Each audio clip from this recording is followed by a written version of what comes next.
All right, you know the scoop. Most people are either born sexy or they're not. Very, very few people become sexy. There's a lot of different kinds of things that can make you sexy. Obviously, being physically beautiful is generally one of them.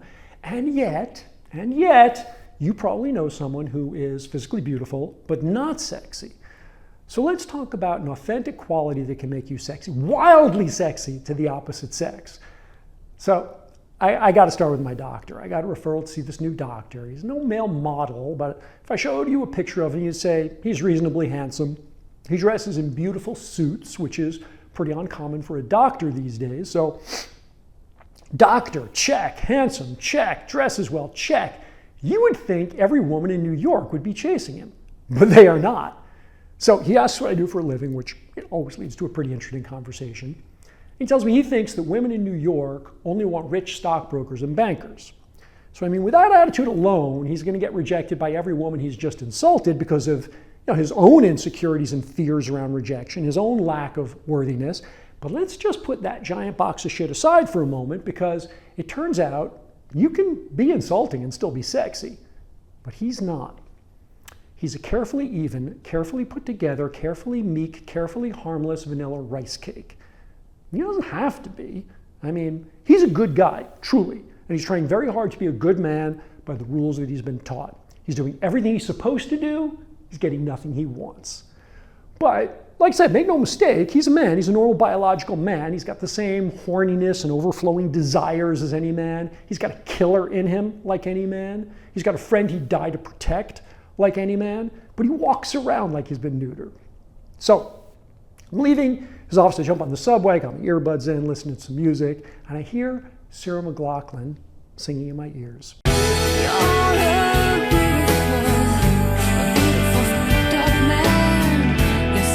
You're so beautiful, yeah, you're a beautiful, fucked up man. Now, what man wouldn't want a woman to sing those words about him? And what are the chances that any woman is ever going to call my doctor a beautiful, fucked up man? And why do we all know that beautiful and fucked up equals sexy? It doesn't matter if you're a man or a woman. This goes both ways. I mean, how many of us have been utterly obsessed with that beautiful, fucked up girl? Why is Tony Stark sexy and Captain America isn't?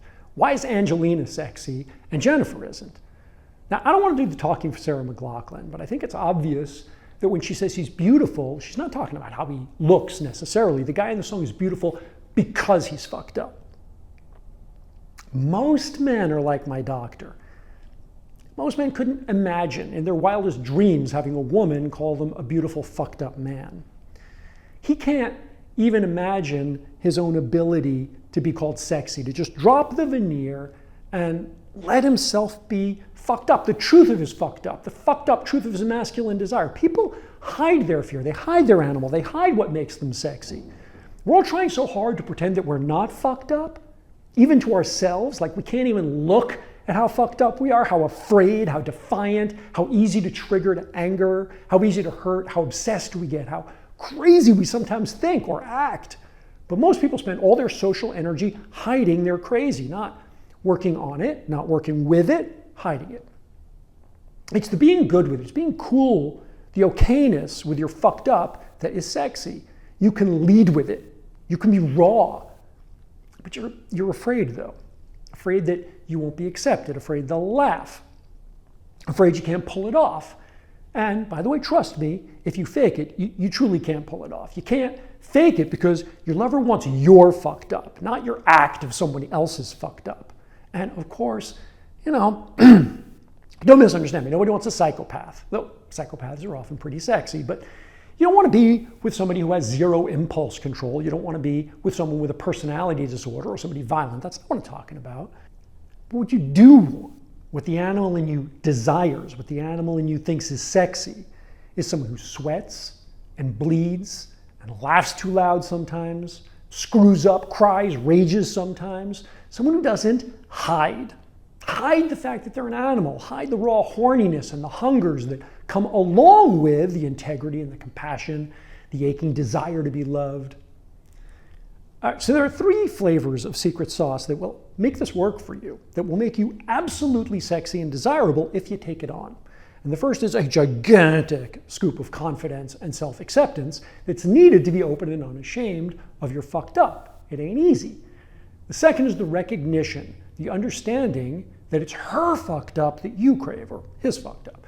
We all crave the ones that are willing to be their fucked up truth and being good with that truth, because craving fucked up sounds kind of fucked up. So we need them to be good with it. The third is compassion, recognizing that being good with your fucked up gives you compassionate insights into the way that your lover is fucked up, the ways in which every one of us, every human is fucked up. And that compassion must be self-directed as well. And that's what I mean when I say working on your fucked up and working with your fucked up out loud, publicly. This makes you sexy. It does not make you perfect. Ain't nobody under the sun who's perfect. You got to stop trying for that. It ruins it. So Sarah McLachlan's song isn't really about how sexy this guy is, by the way. It's about, how he's sexy, but he's ultimately disappointing. He can't live up to it.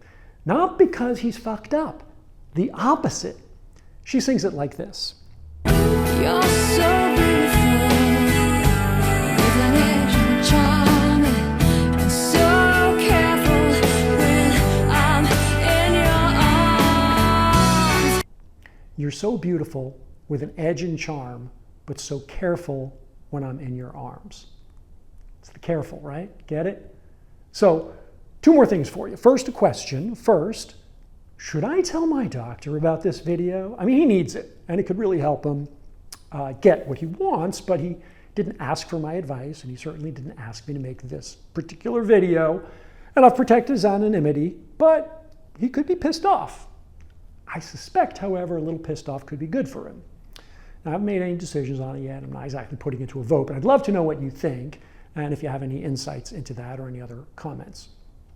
Second, if you're a man and you're just beginning to get the truth of what I'm talking about in this video, but you can't quite figure out how to access it and it's complex, please do yourself a giant favor and click on the link on the screen or the one that I'll put in the description below that says Power Switch. If you're a woman, you can click the one that says Sexual Communication. It don't cost anything just to take a look, right? And I think you'll be very glad that you did. As always, thank you for watching, and I will talk to you in the comment section.